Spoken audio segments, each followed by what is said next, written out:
नमस्कार। बाढ़ के इस खास बुलेटिन में आप सबों का स्वागत है। मैं हूं संतोष सिंह और इस वक्त हम गोपालगंज में अब लगातार हम आपको दिखा रहे हैं कि किस तरीके से दो जगह लगभग 2 किलोमीटर के अंदर गंडक का तटबंध टूटा और उसके बाद जो स्थिति है वो स्थिति सामने पूर्व विधायक मंजीत सिंह जी के आवास पे इस वक्त है। मैं वो जब आप मोतिहारी से गोपालगंज की तरफ बढ़ेंगे तो ठीक 4 लाइन के बाईं तरफ इनका, जब आप मोतिहारी से गोपालगंज की ओर बढ़ेंगे तो इनका घर आपको दिखाई देगा और पानी की स्थिति आप देख लीजिए कि उनके घर में कितना पानी लगा हुआ है।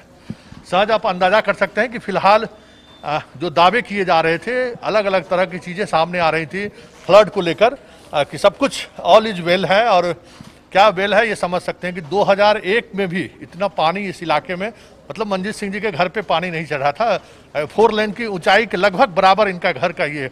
मंजीत जी, आप सरकार में हैं, स्वाभाविक है हम उन चीज़ों को नहीं छेड़ेंगे, लेकिन आपको लगता है कि पिछले 5-6 दिनों से जो गोपालगंज में अप्रोच रोड टूटने को लेकर जो पॉलिटिक्स हुई है, कभी पुल टूटा, अप्रोच रोड टूटा, पुल बड़ी वाली लंबी वाली पुल बह गई, ये बहुत सारी चीज़ें आई। देश दुनिया में भी लोग इस बात को लेकर हैरान रहे कि भाई सीएम उद्घाटन करते हैं और चंद महीने में वो पुल टूट जाती है। इस सियासत की वजह से प्रशासन का भी, यहाँ के सत्तारूढ़ दल के विधायक का भी, बाकी जो आप जैसे पूर्व विधायक हैं उनका ध्यान बटा और इस तरह से तटबंध टूट गई। नहीं, देखिए, अभी जो हालात है, नेपाल के तराई इलाके से बहुत ही अधिक मात्रा में पानी वाल्मीकि नगर बराज होकर इस गंडक नदी में आया और लगातार पहले शुरुआती दिन से 2,60,000 क्यूसेक्स पानी, फिर 2,80,000 क्यूसेक्स पानी, फिर अचानक 4 लाख, 4.5 लाख क्यूसेक्स पानी, यानी कि कुल 6-7 लाख क्यूसेक्स पानी का जो गंडक नदी में अचानक आना, जिसके कारण जितने भी हमारे तटबंध थे, सड़की थे और जो भी हमारा पुल पुलिया था, सबसे अधिक दबाव पड़ा और दबाव पड़ने के कारण ये सड़की ध्वस्त हुए, तटबंध ध्वस्त हुआ। जितना भी पहले का भी पुल बना हुआ जो पुल था, डुमरिया पुल, आज वो भी 20 वर्ष 25 वर्ष पहले के जो पुल थे बहुत, उनमें भी ब्रिज हुआ, उनमें भी दरार आए, जिसके कारण आज डुमरिया पुल बंद है। तो पानी के अत्यधिक दबाव और अधिक मात्रा में नेपाल के तराई इलाके से गंडक में पानी आना, ये बिहार में बाढ़ की त्रासदी है और प्राकृतिक से लड़ना कोई आसान चीज़ नहीं है। हम लोग लगातार और जिला प्रशासन, बाढ़ नियंत्रण विभाग के द्वारा लगातार तटबंधों से लेकर विभिन्न सड़कियों पर बचाने की कोशिश हो रही थी। मैं इतना ही कहूँगा कि इस प्राकृतिक के लड़ाई में प्राकृतिक जीता और हम लोग हारे। अच्छा, नहीं, ये सही है। प्रकृति जब अपना रूप धारण कर जाए, अभी कोरोना है कि वैसे ही लोग, उसके कारण लोग तबाह हैं और दूसरा ये बाढ़। लेकिन अगर याद करिए कि 2001-2 में इसी तरीके से इस इलाके में बाढ़ आई हुई थी, उस दौर का बाढ़ और आज की बाढ़ में क्या फर्क आपको लग रहा है? देखिए, उस समय भी बाढ़ आई थी और एक बार नहीं, 2-2 बार इस गांव में बाढ़ आया, लेकिन उस समय जो सड़की था, उस समय सड़की के लेवल में पानी नहीं था और सड़की की ऊंचाई भी बहुत यहाँ है, उससे भी ऊंचाई आपके तटबंध है। और इस बार सड़की और नदी समांतर हुआ, सड़की और नदी के समांतर होने के कारण सड़की पर दबाव बना और सड़की टूटा। सड़की के टूटने के बाद सारण मुख्य तटबंध जो देवापुर में है वो टूटा और टूटने के कारण यह बाढ़ गोपालगंज जिले में आया। अब ये गोपालगंज का बाढ़ चिंताजनक इस मामले में है, केवल ये बाढ़ की पानी गोपालगंज तक ही नहीं बल्कि यह सिवान के इलाके को और छपरा के इलाका को भी यह प्रभावित कर देगा। आम जनजीवन लाखों की संख्या में प्रभावित होंगे। बाढ़ से बचाना अब हम लोगों का एक नैतिक दायित्व बनता है कि कैसे इस बाढ़ की त्रासदी में हम लोगों को बचाएं। अच्छा, 2001 में हालांकि आप भी बच्चे होंगे, लेकिन 2001 में पानी आपके घर के में इसी तरीके से पानी आया था या फिर पानी नॉर्मल स्थिति में? 2000 में ही हम विधायक बने थे और बाढ़ जब आई थी उस समय जो पानी आया, इतने मात्रा में पानी नहीं था और इस जहाँ पर हम अपने आंगन में खड़े हैं इसमें एकदम पानी नहीं था। लेकिन इस बार इतनी मात्रा में पानी है कि कुछ देर के बाद ये मेरे घर में भी पानी प्रवेश कर जाए, यह कहना कोई अतिशयोक्ति नहीं है। इस बार इतने मात्रा में पानी का जो डिस्चार्ज हुआ उस डिस्चार्ज के कारण इस बाढ़ का प्रलय जो दिखाई दे रहा है वो चारों तरफ पानी से घिर गया और पूरे इस 3 ब्लॉक हमारे विधानसभा का बरौली, सिधोलिया, बैकुंठपुर अभी पूर्णतः बाढ़ से प्रभावित होगा। बैकुंठपुर में पकहा का बांध टूटा जिसके कारण गम्हारी से लेकर फजलापुर तक बाढ़ की स्थिति हो गई और यहाँ अभी बरौली प्रभावित हो रहा और रात तक सिधोलिया प्रखंड भी प्रभावित हो जाएगा। चलिए हम चर्चा जारी रखते हैं, लेकिन पहले छोटा सा ब्रेक लेते हैं। ब्रेक के बाद उन चीज़ों को भी हम समझने की कोशिश करेंगे कि 2000 से आप विधायक हैं और ये 2020 है। 20 सालों में आप क्षेत्र को लेकर जो काम की उसकी चर्चा तो हमने बाढ़ के दौरान जब लोगों से बातचीत की कई तरह की चीज़ें सामने आई हैं, लेकिन उन चीज़ों को भी समझना होगा कि गंडक नदी को लेकर जो लोगों का नज़रिया है, जिस तरीके से गंडक नदी को लोग देखते हैं और तटबंधों की जो स्थिति है, वाकई ऐसी कौन सी समस्या रही 15 वर्षों से ये खुद शासन में है और एक तटबंध का जो एक अपनी एक ऊंचाई होनी चाहिए, प्रॉपर जो उसका मेंटेनेंस होना चाहिए, वो मेंटेनेंस भी क्यों नहीं हो पाया, एक बड़ा सवाल है। इन सब चीज़ों पर चर्चा करेंगे, लेकिन पहले एक छोटा सा ब्रेक ले लेते हैं। ब्रेक के बाद एक बार फिर से स्वागत है और सामने देख लीजिए कि मंजीत जी का जो गांव है उस गांव की क्या स्थिति है। इनका भी ये दलान का इलाका है, गाँव घर में लोग कहते हैं दरवाजे को दलान। यहाँ देख लीजिए क्या स्थिति, पूरे गाँव की स्थिति आप देख लीजिए कि बाढ़ से पूरी तरह से जलमग्न है। मंजीत जी, 2002-01 की बाढ़ की स्थिति और आज में क्या लगता है कि ये पानी का लेवल यही लेवल था या इससे कम लेवल? नहीं, इस जो मेरा एक तरह से बथान दलान जो कह लीजिए, इसमें कहीं भी 2001-02 में पानी नहीं था। यह पहली बार इतना अप्रत्याशित पानी यहाँ पर आया है और शायद हम अंदर भी जाएं तो इसमें हम डूब जाएंगे।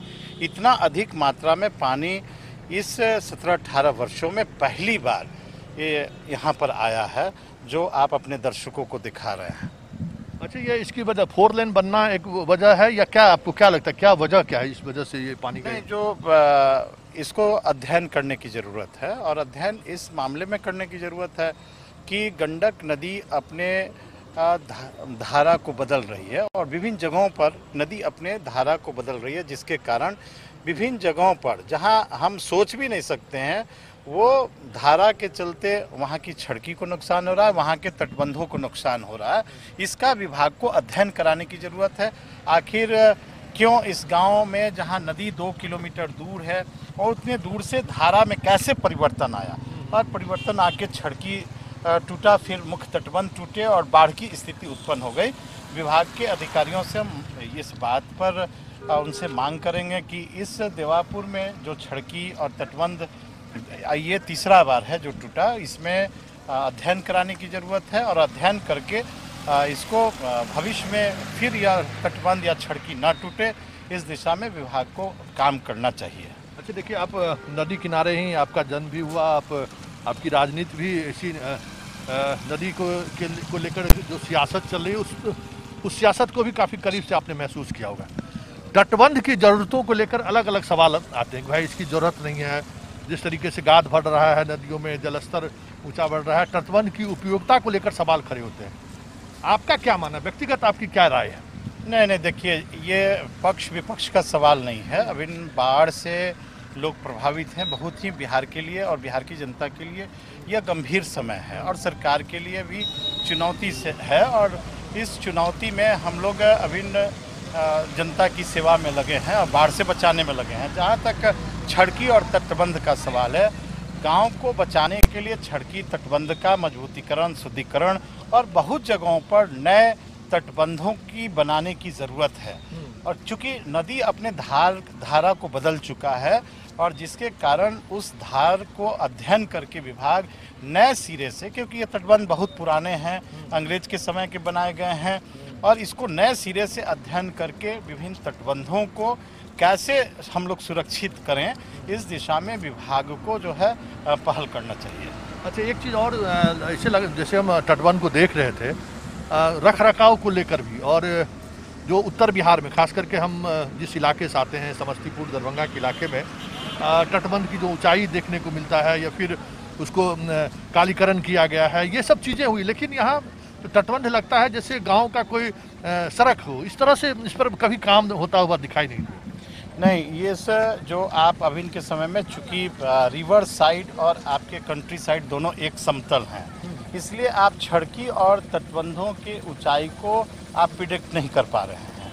अगर आप देखेंगे छड़की की ऊंचाई जो मरम्मती हुई थी, उन छड़कियों की ऊंचाई काफ़ी बढ़ी है, लेकिन जल स्तर बढ़ने के कारण छड़की में कटाव हुआ, छड़की में रिसाव हुआ और हम लोग उसकी मरम्मती भी कराए, फिर भी हम उन छड़कियों को नहीं बचा सके। उसके ऊपर लेवल में हमारे तटबंध की मजबूतीकरण हुई थी, कार्य उसमें कराए गए थे, लेकिन पानी जो है उसका दबाव, जलस्तर का अप्रत्याशित वृद्धि होना ये आश्चर्यजनक है। और इस प्राकृतिक की लड़ाई में से लड़ना कोई आसान चीज़ नहीं है। प्राकृतिक से हम लोग बहुत लड़े, जिला प्रशासन लड़ा, बाढ़ नियंत्रण विभाग लड़ा, सब लोग लड़ते रहे और प्राकृतिक के आगे हम लोग को झुकना पड़ा। नहीं, ये तो लगा कि ठीक आपके गांव के सामने में तटबंध टूटा है, स्वाभाविक तौर पे आप सत्तारूढ़ दल से जुड़े हुए हैं, एक प्रभाव भी आपका है। उस स्थिति में अगर तटबंध नहीं बचता है तो ये कहा जा सकता है कि ये प्रशासन के कंट्रोल से बाहर चला, आपके नियंत्रण से बाहर प्रकृति ने आपको मजबूर कर दिया उन चीज़ों को। ये तो महसूस हो रहा है कि उसकी चीज़ें देखने को मिली है। लेकिन इस बाढ़ का क्या हल हो सकता है? कब तक इसी तरीके से लोग डूबते रहेंगे? नहीं, इसको सरकार ने बहुत गंभीरता से लिया है और आज ही माननीय मंत्री से, जल संसाधन विभाग श्री संजय झा जी से हमारी बात भी हुई है और उन्होंने तुरंत इसका एरियर सर्वे भी आज उन्होंने किया है और आश्वस्त किया है कि पानी का लेवल आज रात तक ये डाउन होगा। जैसे पानी का लेवल डाउन होता है, सरकार इसमें तुरंत जितना जल्दी हो इस छड़की का और तटबंधों का मरम्मती करके जो नदी से पानी आ रहा है गांव की और आ रहा है, जो पानी रिवर से निकल रहे हैं, उसको रोककर और मजबूत एक तटबंध हम खड़ा करेंगे ताकि भविष्य में इस तरह की पुनरावृत्ति ना हो। अच्छा, एक और सवाल है आपसे। 4 लेन प्रभावित हो गया, ये आपका रूट बंद हो गया आज से, तो वैकल्पिक व्यवस्थाएं भी बहुत सीमित हैं। गोपालगंज से पटना हमें लगता है कि 1-2 दिनों के अंदर में छपरा सिवान का जो वो रोड है पटना का, वो भी बाधित हो जाएगा। उसको लेकर 4 लेन चालू हो या शीघ्र, इसको लेकर कोई सरकार की तैयारी? नहीं, जैसे इस NHI 28 पर हम लोग अभी खड़े हैं और जो सबसे इम्पोर्टेंट लाइफलाइन पुल जो है डुमरिया घाट का पुल है, वो बहुत पुराना पुल है, वर्षों का बना हुआ पुल है और गंडक नदी के दबाव के कारण उसमें बीच हुआ, उसमें दरारें आई हैं, जिसको लेकर NHI से लेकर राज्य सरकार के द्वारा, भारत सरकार के द्वारा त्वरित गति से उसमें काम भी प्रारंभ कर दिए गए और हमको उम्मीद है कि उस डुमरिया घाट पुल की भी मरम्मती 24 घंटे के अंदर सरकार करा के और इस NHI का ये सड़क बाधित नहीं हो, इस दिशा में हमारी सरकार काम कर रही है। अच्छा, जिस पुल को लेकर इतना बवेला मचा, जिस सरकार की मतलब वो हालांकि हम लोगों ने ये खबर चलाई थी कि अप्रोच रोड टूटा है, इतनी समझदारी हम लोग ने दिखाई थी, लेकिन जो एक पूरे राष्ट्रीय स्तर, अंतर्राष्ट्रीय स्तर पर जो एक बदनामी हुई और ठीक वहीं तटबंध भी टूटता है, तो वो अप्रोच रोड अभी भी पूरी तौर पे उस तरीके से फिर आगे भी ब्रिज कर गया है।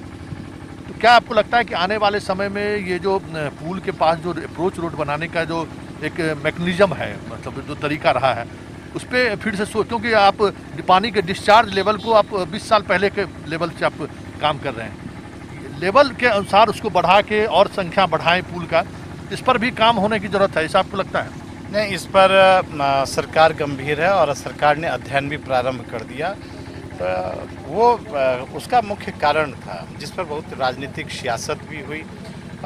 हम उस क्षेत्र का 10 साल प्रतिनिधित्व किए और उद्घाटन से लेकर और वो जहाँ पुलिया ध्वस्त हुआ, अप्रोच रोड टूटे, हम खुद गए थे वहाँ पर। विभाग के लोगों के द्वारा उसकी जैसे पानी से कटाव हो रहा था उसकी मरम्मती के कार्य भी प्रारंभ किए गए, लेकिन कुछ लोगों के द्वारा जानबूझ के उस काम को रोका गया, बाधित किया गया, JCB रोके गए और काम नहीं होने दिया गया, जिसके कारण कल होकर वह अप्रोच सड़क नदी में बहा। उसको लेकर 3-3 FIR हुए हुए। लेकिन जिस पुलिये का अप्रोच रोड ध्वस्त हुआ वहाँ पर पानी का डिस्चार्ज काफ़ी है, यह बात सही है। उसको लेकर भी विभाग को अध्ययन कराना चाहिए कि हम नदी को अगर रोकने का प्रयास करेंगे, हम प्रकृति को छेड़छाड़ करेंगे, तो निश्चित रूप से प्रकृति का दबाव, उस पानी का दबाव अधिक पड़ेगा और कहीं ना कहीं उसका असर पड़ेगा। इसको लेकर सरकार भी अध्ययन सत्तरघाट पुल पर करा रही है कि यह ध्वस्त होने का कारण क्या है, कहाँ पर चूक हुई है, और सरकार उसको ठीक कराएगी और भविष्य में इस तरह की फिर पुनरावृत्ति ना हो, इसके लिए सरकार ठोस और कारगर कदम उठाएगी। चलिए एक आखिरी सवाल है।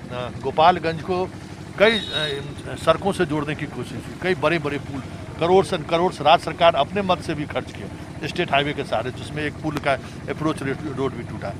तो क्या लगता है कि गोपालगंज जिले या मतलब यूपी और बिहार के बीच संपर्क बना रहे और गंडक में जिस तरीके का डिस्चार्ज हो रहा है, एक बार फिर से नए तरीके से सोचने की जरूरत है? क्या आपको लगता है कि जो ये जलग्रहण क्षेत्र है गंडक के, उसमें नए तरीके से पूरे डेवलपमेंट का जो सोच रहा है सरकार को, उसे फिर से नए तरीके से सोचने की जरूरत है? देखिए, ये पहले एनएच था, एनएचआई हुआ, और आज के दिन में ये लाइफलाइन जुड़ा हुआ है सड़क का, ईस्ट वेस्ट कॉरिडोर है और काफ़ी आवागमन परिचालन इस सड़कों पर है। और पहले से भी यह प्रस्तावित है कि 4 लेन के बाद इसको 6 लेन में कन्वर्ट करना है। तो आने वाले भविष्य में निश्चित रूप से इस सड़क के महत्वता को देखते हुए भारत सरकार इसको 6 लेन में परिवर्तित करेगी, ताकि इस सड़क की चौड़ाई अधिक हो और आवागमन की दृष्टि से लोगों को और सुलभता तरीके से आने जाने में सुविधा हो। इस दिशा में भारत सरकार ने पहले से योजना बनाई है और भविष्य में यह 6 लेन में परिवर्तित होगा। लेकिन फ्लड बाढ़ को लेकर, मतलब जो डिस्चार्ज है पानी का, उसको लेकर लगता है कि कई और जगह नए पुल बनाने की जरूरत है, कल्वर्ट बनाने की जरूरत है? देखिए, जो एनएचआई ने इसका डीपीआर जब बनाना प्रारंभ किया था, उसी समय इस बात को लेकर विभाग सतर्क रहा और जो 2001-2 में जो बाढ़ आया इस गांव में, तो उसके वाटर लेवल को देखते हुए यहाँ पर कई पुलिया इस गांव में एनएचआई के द्वारा डीपीआर में शामिल किया गया, जो बना उसी से अब इन पानी का डिस्चार्ज हो रहा है। पहले एनएच में पुलिया नहीं था, जिसके कारण एनएच के ऊपर से पानी ओवर टॉप करके और गांव की ओर प्रवेश करता था, पूरा एनएच ध्वस्त होता था और पूरा संपर्क भंग हो जाता है। लेकिन अभी आप देख रहे होंगे गाड़ियों का परिचालन हो रहा है और पुलिया के अंदर से पानी का बहुत तेज़ी से बहाव हो रहा है, डिस्चार्ज हो रहा है।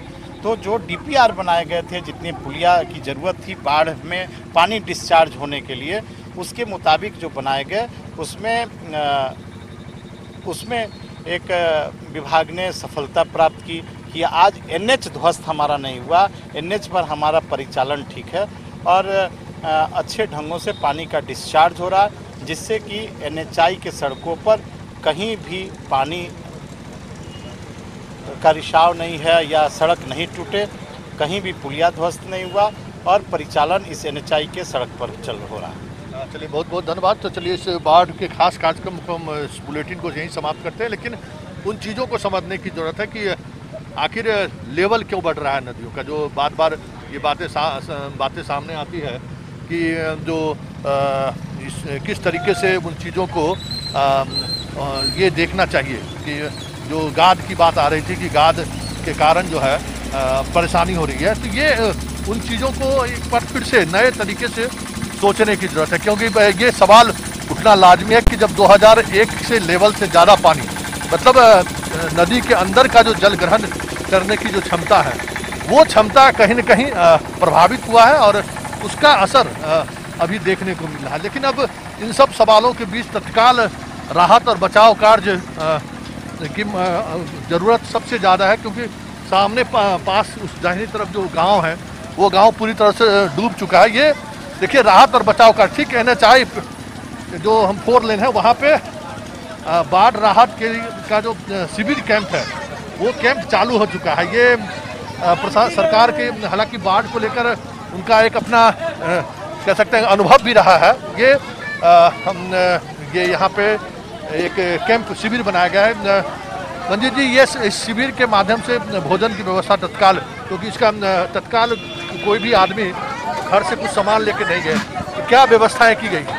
नहीं, ये आपदा प्रबंधन विभाग के द्वारा यहाँ पर कैंप आयोजित किया गया है भोजन का, और जितने भी बाढ़ प्रभावित लोग हैं जो घर से निकलकर इस सड़क पर अपना आशियाना बनाए हुए हैं, उनके लिए तिरपाल की व्यवस्था, जनरेटर की व्यवस्था प्लस भोजन का इंतज़ाम किया गया है और लगभग 2-2.5 हज़ार लोग लगातार सुबह से भोजन कर रहे हैं। और राज्य सरकार के द्वारा जो भोजन की व्यवस्था की गई है, आप अपने दर्शकों को खुद दिखा रहे हैं कि लोग लाइन लगकर बैठकर आराम से यहाँ भोजन कर रहे हैं। तो हर प्रकार की प्रबंध किया गया है राज्य सरकार के द्वारा, जो दिख रहा है। लेकिन एक तो कोरोना, सोशल डिस्टेंसिंग और बाकी चीज़ें भी अब प्रभावित, इस आपदा में एक और आपदा से आप जूझ रहे हैं। ये और मुश्किल होगा कोरोना को संभालना, क्योंकि अब जो शिविर कैंप लगाने का की जो एक सरकार की जो अपनी प्रक्रिया रही है, तो वो प्रक्रिया इसी तरीके की रही है। वो कितना मुश्किल होगा आने वाले समय के लिए? नहीं, अभी आज से ही यह इसकी शुरुआत हुई है और लोगों के अंदर बहुत ही घबराहट, अपने सामानों को निकालना, बच्चों को निकालना, अपने जो घर में जो जानवर है, गाय है, भैंस है, उनको निकाल के रोडों पर लाना, प्लस लोगों के का भोजन का प्रबंध घरों में ना होना, उसके चलते जो है यह भीड़ आपको दिखाई दे रहा है। लेकिन आज रात से ही यह एक सोशल डिस्टेंसिंग का अनुपालन करते हुए जो राज्य सरकार, केंद्र सरकार की नीति है, उसके अनुरूप यहाँ पर संचालित किया जाएगा, ताकि कोरोना जैसे संक्रामक बीमारी भी ना फैले और लोग बाढ़ से जो प्रभावित हैं वो अच्छे ढंग से भोजन कर सकें। कितना मुश्किल होगा आने वाले समय में, क्योंकि पूरा जो आपका फोकस था कोरोना था, अब ठीक फोकस रिवर्स, उल्टा दिशा में मतलब वो फोकस चल रहा है। हर लोग अलग अलग हैं। आप सोशल डिस्टेंसिंग, लॉकडाउन की बात करते थे, सब लोग रोड पर आए हुए हैं, घर रोड पे ही रहने की व्यवस्था कर रहे हैं वो लोग पॉलीथीन वगैरह से। ये एक कोरोना के लिए कितनी बड़ी चुनौती आप लोगों के लिए सामने आई? नहीं, ये समय बहुत बड़ी एक चुनौती मैं मानता हूं कि कोरोना जैसे संक्रामक बीमारी, जिसके चलते केवल बिहार नहीं बल्कि दुनिया इससे परेशान है, और उसी परेशानी में एक बाढ़ जैसी तबाही बिहार के अंदर आ गई है, जिसके कारण पूरी अफरा तफड़ी मची हुई है।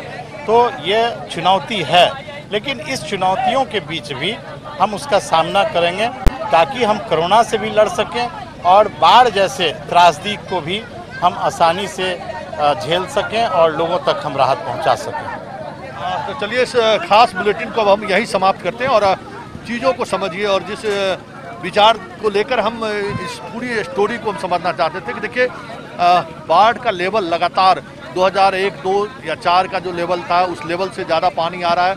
वो क्यों पानी आ रहा है? सड़कें हम बना रहे हैं, ऊंची सड़क बना रहे हैं, कलवर्ट भी दे रहे हैं, लेकिन फिर भी समस्याएं कह सकते पहले से बेहतर है, प्रबंधन हम करने की स्थिति में हैं, लेकिन समस्याएं किसी दूसरे रूप में हमारे सामने आ रही है। मतलब हम प्रकृति से लड़ने की जो कोशिश हमारी है, या प्रकृति से जो हम जिस मैकेनिज्म के सहारे, जिस तकनीक के सहारे हम लड़ते आ रहे हैं, हमें लगता है कि उस पर एक नए तरीके से सोचने की ज़रूरत है कि नेपाल जैसे देश से या फिर चाइना से जो पानी स्वाभाविक तौर पर बराज तो हमने बनाई, उसके सहारे हम, नहरों के सहारे हम सिंचाई भी करते हैं, लेकिन एक बड़ी समस्या बाढ़ को लेकर भी है। तो चलिए, उस पर एक बृहद चर्चा की ज़रूरत है। कोरोना के साथ साथ हम बाढ़ से कैसे निपट सकते हैं, दोनों साथ साथ एक आपदा है, उस दोनों आपदा से हम अपने आप को, बिहार को कैसे बाहर निकालते हैं, ये भी एक बड़ी चुनौती है। चलिए, इस खास बुलेटिन को यहीं समाप्त करते हैं और फिर किसी नए मुद्दों के साथ हमारी आपकी मुलाकात होगी। फिलहाल मुझे इजाज़त दीजिए, नमस्कार।